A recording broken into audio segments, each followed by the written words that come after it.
இந்த மாதிரி ஒரு சட்னியை அரைச்சி வச்சுட்டு தோசை ஊற்ற ஸ்டார்ட் பண்ணிங்கன்னா கிச்சனை விட்டு வெளியவே வர முடியாதுங்க. அடுத்தடுத்து தோசை வேணும்னு கேட்டுக்கிட்டே இருப்பாங்க.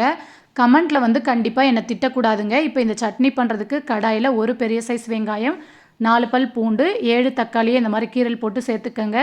2 டம்ளர் தண்ணி சேர்த்து தக்காளியை வேக வச்சு ஆற வச்சுக்கோங்க.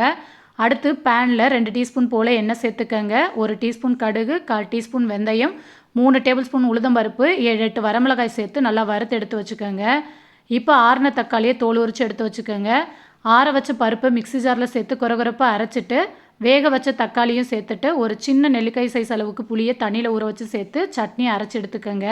இப்போ தாளிப்புக்கு 2 டீஸ்பூன் எண்ணெய், கடுகு, கருவேப்பிலை சேர்த்துட்டு அரைச்ச சட்னி மிக்ஸி ஜார் அலசிட்டு அந்த தண்ணியும் சேர்த்து தேவையான அளவு உப்பு சேர்த்து ஒரு கொதி வந்ததும் அடுப்பு ஆஃப் பண்ணிவிட்டு சுட சுட இட்லி தோசையோட சர்வ் பண்ணுங்கள். எத்தனை தோசை இட்லி உள்ளே போகுதுன்னே தெரியாதுங்க. ரெசிபி பிடிச்சவங்க லைக் பட்டனை தட்டிடுங்க. பாய்.